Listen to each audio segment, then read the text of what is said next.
Ya, vamos a comenzar, vamos a seguir donde estábamos, que lo hicimos a manera de introducción la semana pasada, que es Juan, vamos a revisar de nuevo los mismos versículos, pero con otro prisma prácticamente, para ir profundizando y ya metiéndonos directamente en lo que es la carta, perdón, en el Evangelio de según San Juan, no sé por qué los católicos le pusieron tantos santos, identificaron tantas personas, pero bueno, entendiendo que la Biblia está llena de nuestras conductas y errores y también de los hombres que siguieron y llamaron a Cristo a través de las Escrituras. Es raro darle ese grado de superioridad a personas que están tan registradas y están tan registrados sus errores, cosas que van a poder ver generaciones de generaciones, pero bueno, el Evangelio de Juan, ¿no es cierto? Y digamos que todo lo que tiene que ver con la historia nos le atribuye el Evangelio de Juan, ¿no es cierto?, al apóstol Juan, el amado de Dios. Y hablamos la semana pasada que para el caso de lo que es el Evangelio de Juan,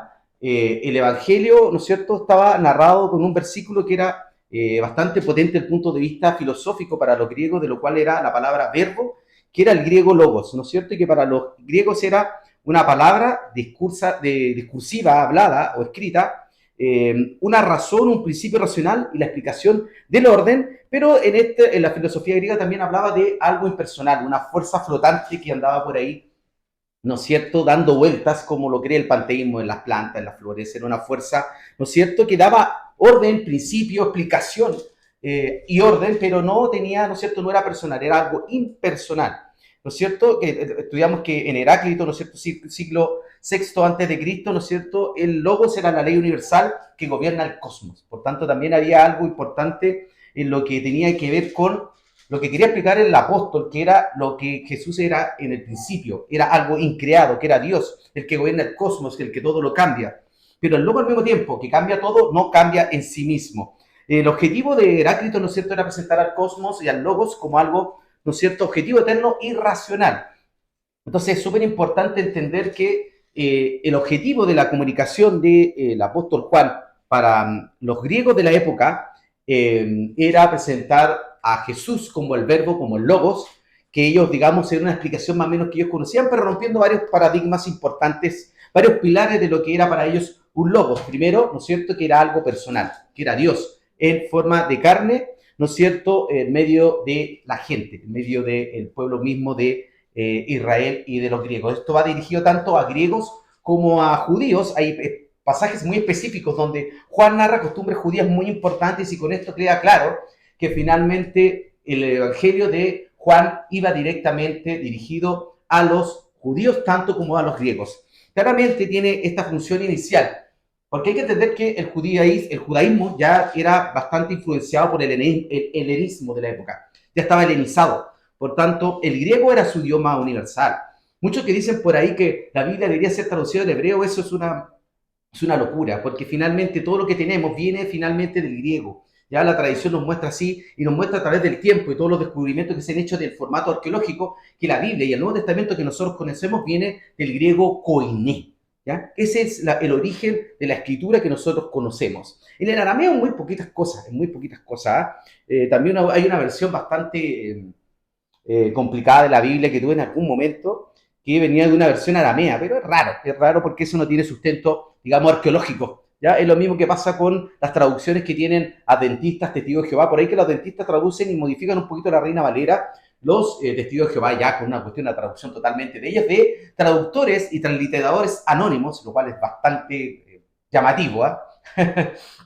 Para no nunca tener la fuente de, y al mismo tiempo también lo que creen los mormones, los Jesucristo, de Jesucristo de los Santos los últimos días, algo así, que también hablan de eso. Bueno, y en el estoicismo el logos también era influyente porque era la razón divina que impregna el universo. Entonces hay que entender que finalmente, como lo veíamos la semana pasada, lo que tenía que ver con la palabra logos, que está asociada al verbo, a esa parte del versículo 1 que dice, en el principio era el verbo, era el logos, era muy llamativo para la audiencia griega, era muy llamativo porque decían, pero ¿cómo? ¿De qué está hablando? Era como algo que sabía que a los sabios de la época, a los pensadores de la época, a los eruditos de la época, y hay que entender que cuando uno escribía en este tiempo, escribía finalmente para gente pensante. Eso hay que ser súper claro.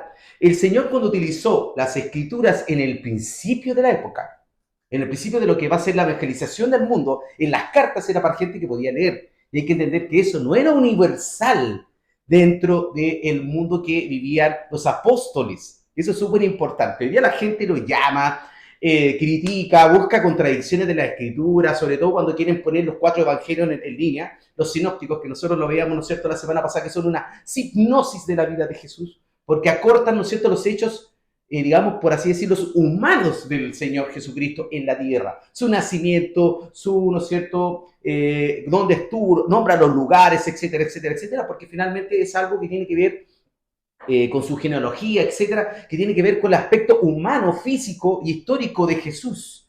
Finalmente, si viéramos cierto, vemos también cosas que son de carácter espiritual. No todo lo que está en los evangelios es de carácter espiritual, hay mucho aparato bibliográfico, histórico, etcétera. ¿Ah? En el caso de Juan es totalmente distinto porque Juan nos lleva directamente a pasar, por así decirlo, muchos lo dicen, al lugar santísimo. Es como ir pasando de los atrios, ¿no es cierto?, al lugar santo, al lugar santísimo. Todos los mayores eruditos de la escritura, los que han estudiado y tenemos la bendición de poder enseñar este evangelio por completo, es algo que nosotros vamos a hacer como formato, estudiar las escrituras capítulo por capítulo, versículo por versículo. Partimos en Juan, vamos a terminar, yo creo, en la vuelta, y será, no sé si el Señor no viene antes, vamos a terminar de nuevo en los evangelios, y vamos a ver cuánto tiempo nos va a llevar. Como vamos, yo creo que por lo menos 4 o 5 años menos de eso no nos va a llevar. Porque hay que buscar toda la riqueza que está en la escritura, pasar por alto versículos y palabras que son tan relevantes dentro del discurso bíblico puede ser un tremendo error. Por eso tenemos que tener un corazón enseñable para leer la escritura siempre desde el punto de vista de la ignorancia, declararse en bancarrota espiritual, bíblica y teológica para que el Señor, por medio del Espíritu Santo, pueda enseñarnos cosas nuevas. Si nosotros llegamos con el concepto o el aparato de creer que ya lo vimos, es un tremendo error, no vamos a ser edificados.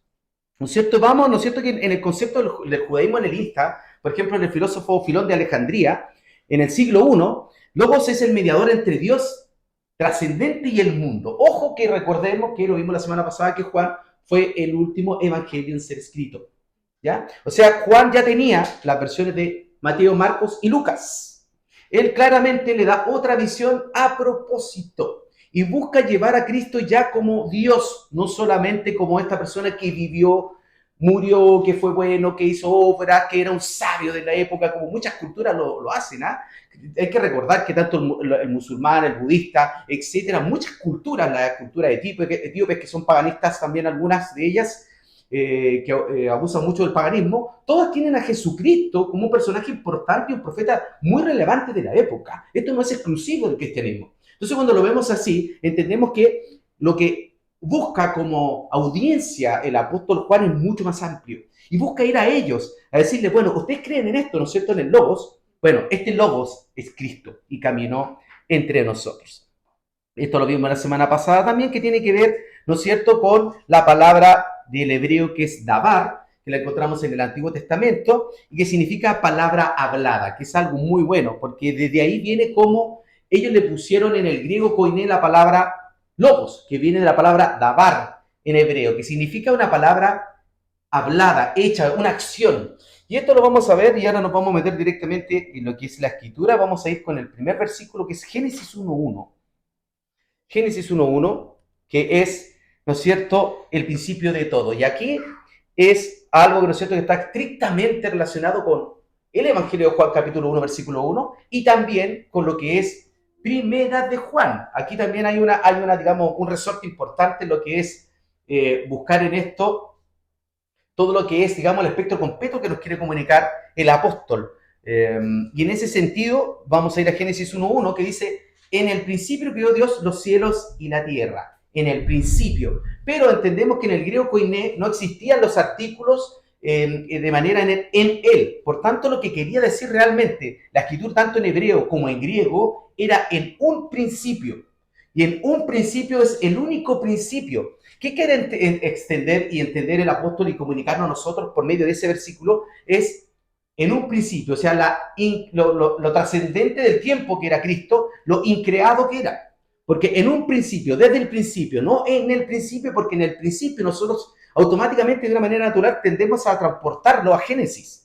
Y es probable, y la mayoría de los eruditos de la escritura muchas veces lo sitúan así, que cuando el Señor habla en Génesis 1.1, en el principio creó Dios los cielos y la tierra, no habla de el principio que nosotros conocemos como Génesis. Y hay una discusión, ¿no es cierto?, teológica bastante grande en la que no nos vamos a meter porque no tenemos la capacidad para debatirlo, pero claramente está la discusión en un principio, cuando habla de uno, del único principio, y en el principio de Génesis, tanto como lo vemos en Juan, como lo vemos en el libro de Génesis. Entonces decía, ¿no es cierto?, Génesis 1.1, en el principio creó Dios los cielos y la tierra, pero entendemos claramente que el origen de cómo estaba comunicado esto era en un principio, en el único principio, Cristo estaba ahí.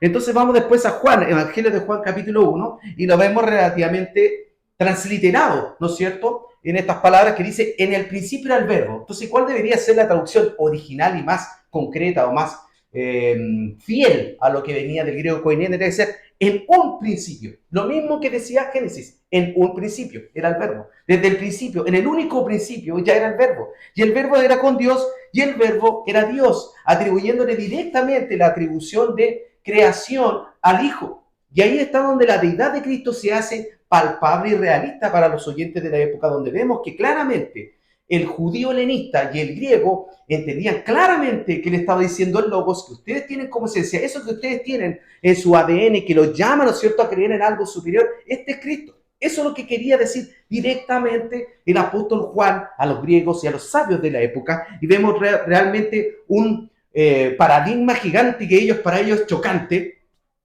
y es derribado del otro lado donde dicen, no, pero si el Logos es algo impersonal, es una fuerza flotante, es como el panteísmo que creemos nosotros, está en las plantas, está en todos lados. Bueno, no.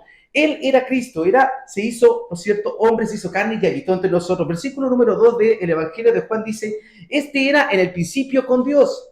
En un principio de nuevo, no existe en él, ¿no es cierto?, en la traducción para que nosotros lo tengamos en español. Por tanto, dice en el versículo número 3, todas las cosas por él fueron ellas y sin él nada de lo que ha sido hecho fue hecho.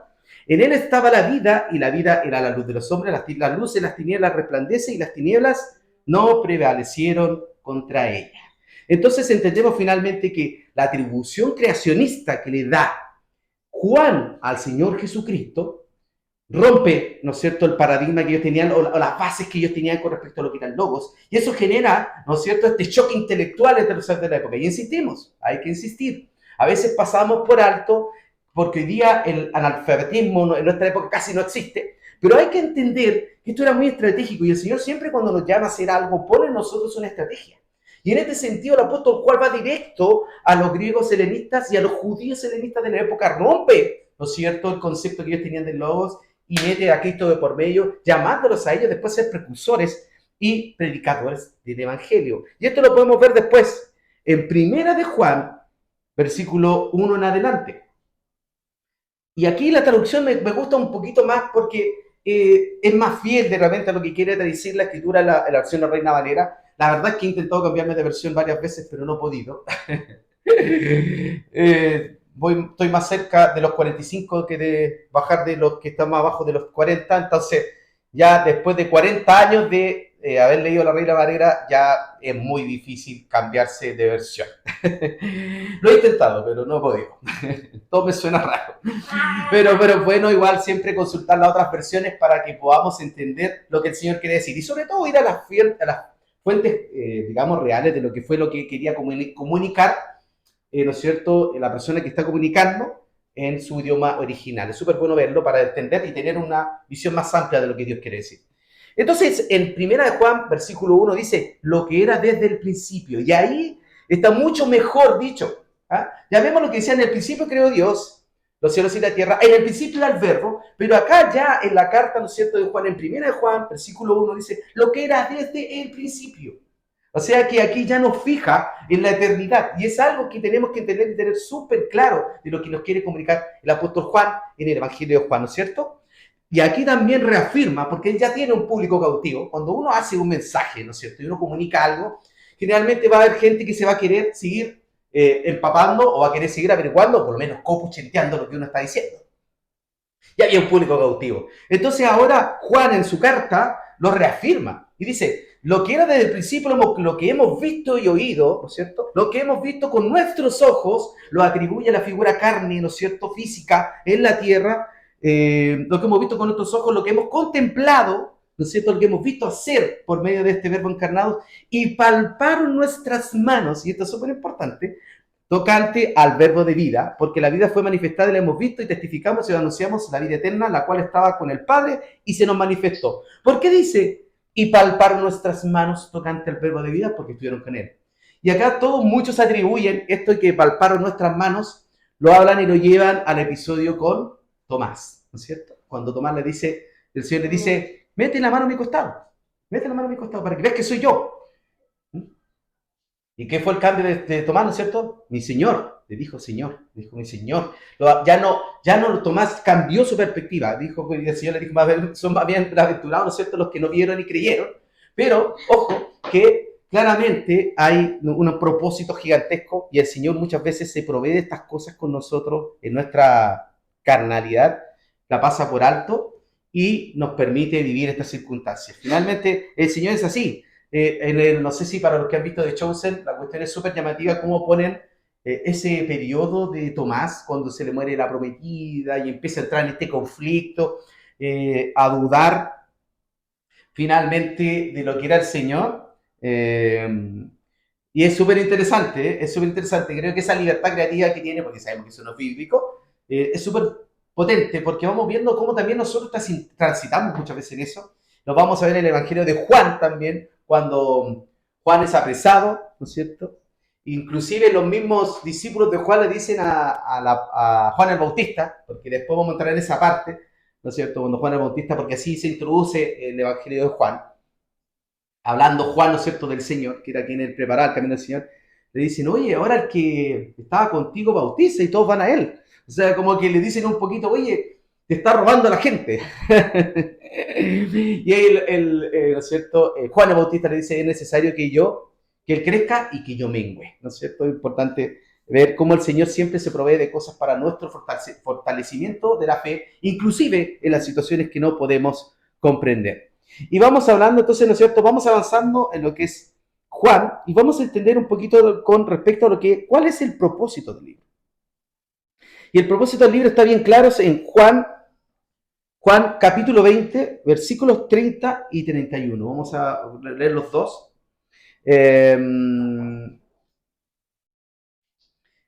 Y entender que el Señor no nos tiene que explicar todo. El Señor no nos tiene que explicar todo.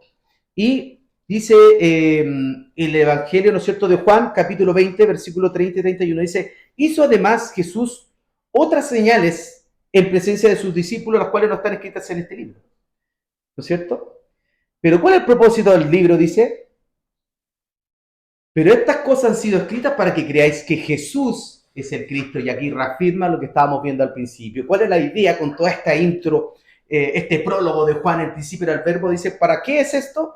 Pero estas cosas se han escrito para que creáis que Jesús es el Cristo, el Hijo de Dios, y para que creyendo tengáis vida en su nombre, salvación. Por tanto, siempre cuando Juan en el prólogo, ¿no es cierto?, en este Juan 1:1, dice en el principio del verbo, lo lleva a la eternidad, lo lleva a la increación, a un Dios increado, a Jesús increado, tomando forma de hombre, claramente, 100% hombre, 100% Dios, pero llevándolo a la eternidad. Y para eso que les pone, ¿no es cierto?, la finalidad dice, para que en su nombre tengas vida. ¿Vida qué? Vida eterna. Vamos avanzando, entonces, ¿no es cierto?, vamos entendiendo que el propósito era evangelizar. El propósito de Juan era directamente evangelizar y como lo vimos en la palabra logos, también tenía una clave con el judío helenista de que ellos entendieran quién finalmente para los griegos eran logos, pero para los judíos quién era Jesús. Y esto lo podemos ver, ¿no es cierto?, en Hebreos 1, versículos 1 al 7, Hebreos 1, versículos 1 al 7, que también es una cátedra, muchos se lo atribuyen a Pablo, otros a Apolo, con respecto a lo que es la carta, ¿no es cierto?, de Hebreos. A mí en un principio me sonaba más a Pablo, con el tiempo me suena más a Apolos. Por ahí algunas cuestiones muy defensivas de lo que es la fe, cómo defenderla, me refiero, no a la posición de Apolo, sino si fuese, en este caso, el escritor de la carta, sino por una cuestión de cómo presentar la defensa de la fe frente a los judíos. Recuerden que quienes habían sido evangelizados por Apolos sabían de Cristo, pero no conocían el Espíritu Santo. Por lo tanto, hay una defensa muy con respecto al concepto mesiánico de Cristo, pasando por alto el ministerio del Espíritu Santo. Es súper llamativo eso, entenderlo y conocerlo en lo que son la información de la Escritura. Entonces, en lo que es Hebreos capítulo 1, versículo 1 en adelante, vemos, ¿no es cierto? Dice, Dios ha hablado por su Hijo. Dice claramente el título de ¿no es cierto? Esta carta dice, Dios habiendo hablado muchas veces y de muchas maneras en otro tiempo a los padres por los profetas, ¿no es cierto? Que dice, en estos postreros días nos ha hablado por el Hijo, a quien constituyó heredero de todo y por quien asimismo hizo el universo, el cual, siendo el resplandor de su gloria y la imagen misma de su sustancia, ¿no es cierto? Acá habla, ¿no es cierto?, de esta correlación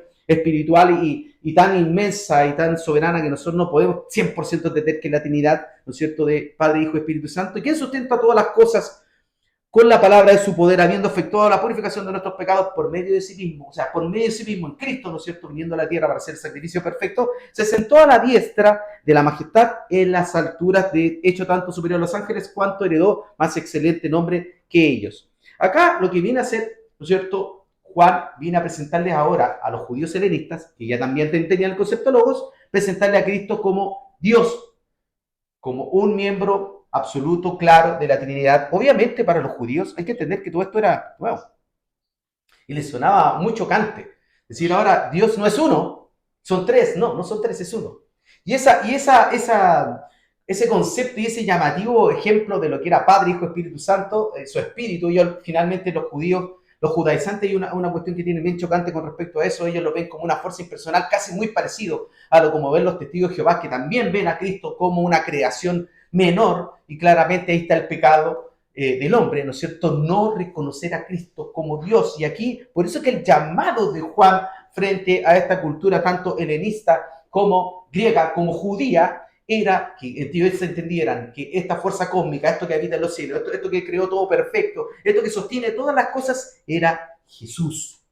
Y eso es súper importante entenderlo, porque aquí, cuando lo vamos viendo a través de la escritura, nos vamos dando cuenta que el mensaje era directamente Jesús es Dios, habitó entre nosotros y es Dios. Por tanto, cuando lo vemos, empieza a sonar como redundante con todo este aparato y este apoyo bíblico que tiene este primer prólogo de Juan, que lo vemos como un prólogo.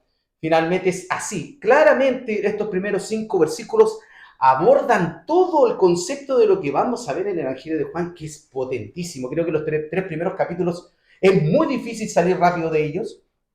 Inclusive cuando vamos a pasar con la vida verdadera, la oración de Jesús con el Padre, son capítulos que hay que estudiar como máximo unos 2, 3 versículos por estudio bíblico, porque no da para más que eso, porque son demasiado profundos en cuanto a su contenido. Vamos a Filipenses capítulo 2, versículos 5 al 11. Aquí también hay una afirmación potente a lo que es Cristo mismo. Y vamos tomando esto para que entendamos cómo esto va influenciando también al resto de los predicadores del Evangelio, sobre todo los primeros padres de la iglesia, que se les llaman, ¿no es cierto?, que toman bien directamente la vara desde Juan. Hay que entender que hay un cambio en Juan. El otro día lo comenzábamos con mi esposa, que Juan es hoy día el discípulo amado, el apóstol del amor, cuando vamos avanzando en la escritura, pero él fue quien le pidió al Señor con su hermano, ¿no es cierto? Y entramos a esta ciudad, nos escucharon el Evangelio, ¿por qué no hacemos que fuego descienda al cielo? Ese era el carácter de Juan. Después se transforma en el apóstol del amor, pero ahí vemos cómo el Señor, a través de tantas cosas que le pasaron, se va transformando en esta persona que expele el amor de Cristo a través de lo que escribe.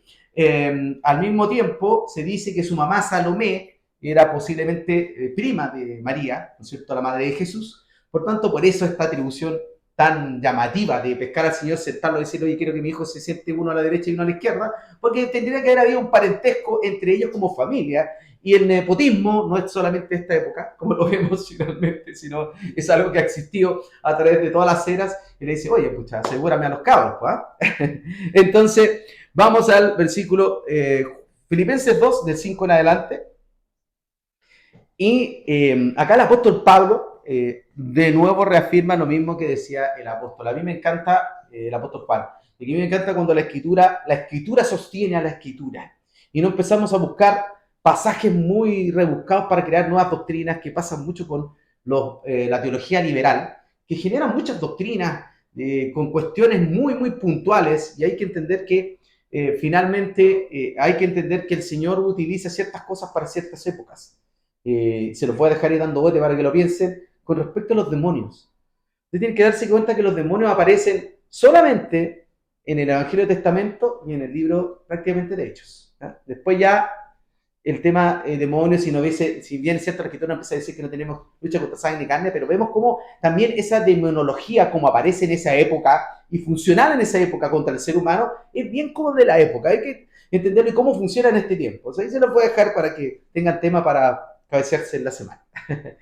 Pero vemos cómo el Señor en esta época, ¿no es cierto?, reafirma, y el ministerio principal de los apóstoles es poner a Cristo como, ¿no es cierto?, Dios como Señor, como Creador, como infinito, como omnipotente, como omnisciente, ¿no es cierto? Y aquí también en el aspecto sacrificial de Cristo, que por qué Dios siendo Dios tomó forma de siervo, y acá lo dice, ¿no es cierto?, Filipenses 2, del 5 en adelante, dice, haya pues en vosotros este sentir, que hubo también en Cristo Jesús, el cual siendo en forma de Dios, no estimó el ser igual a Dios como cosa a que aferrarse, sino que se despojó a sí mismo tomando forma de siervo, hecho semejante a los hombres, y estando en condición de hombre, ¿qué hizo? Se humilló a sí mismo, haciéndose obediente hasta la muerte y muerte de cruz.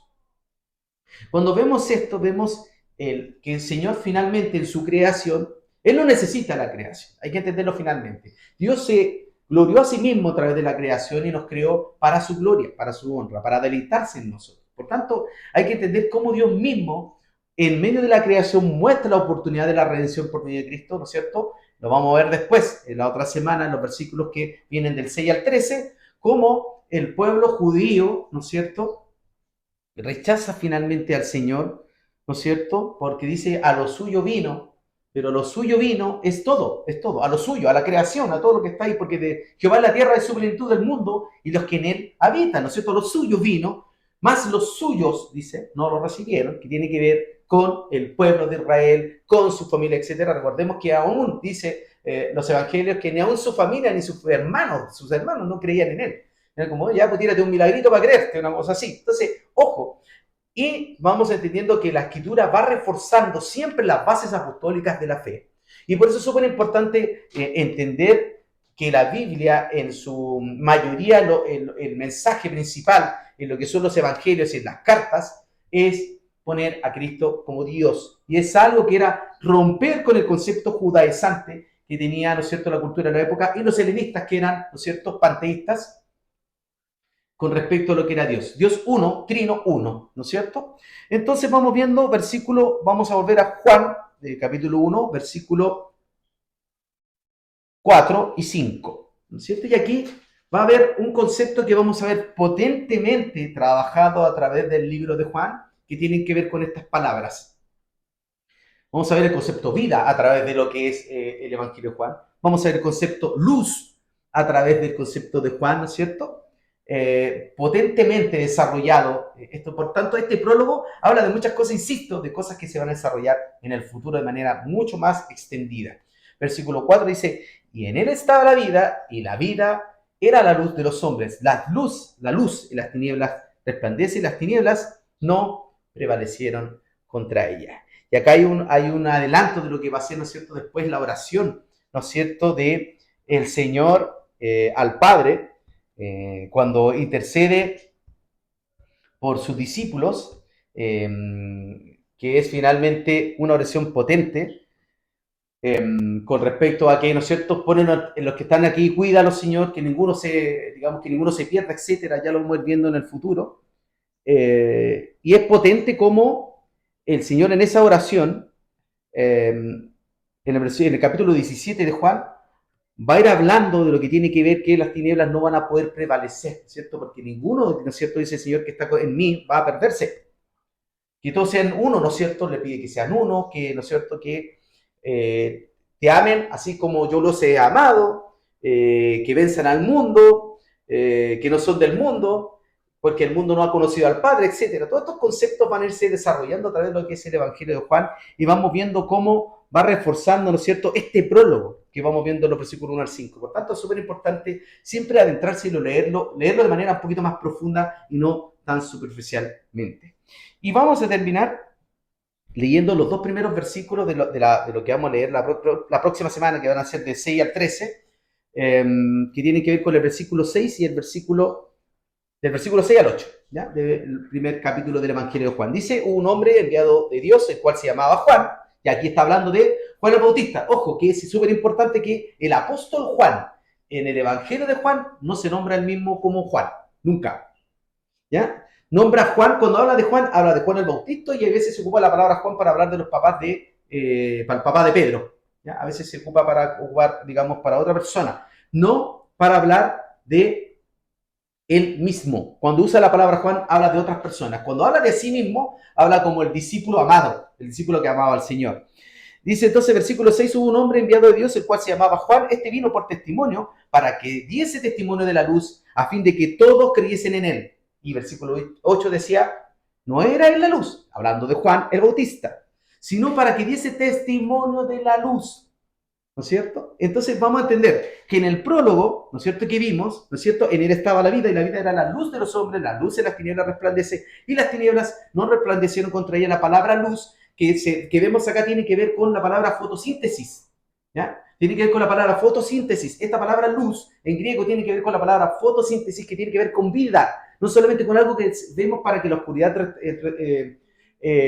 desaparezca, sino que tiene que ver con energía, con alumbrar, con hacer una luz potente, y finalmente también da vida. ¿Ah? Tiene energía, que no es cierto que es la energía que puede mover cosas, uno, que genera vida, y tres, que no es cierto, genera luminosidad, que es lo que podemos entender nosotros para poder ver en zonas oscuras. Por tanto, esa palabra es muy potente, no es solamente algo que nosotros entendemos superficialmente, que es como algo como una ampolleta o algo por el estilo, sino que tiene estas tres acciones, ¿no es cierto? Dijimos luz para, obviamente, iluminar. Tercero, energía. Segundo, energía. Y tercero, vida. Por tanto, es súper importante que entender que las palabras que usa el apóstol aquí estaban llenas de riqueza literal. O sea, para que uno pudiese entender que esto tenía un trasfondo mucho más potente y espiritual del que leemos a simple vista. Vamos a dejarlo hasta acá y la próxima semana vamos a estar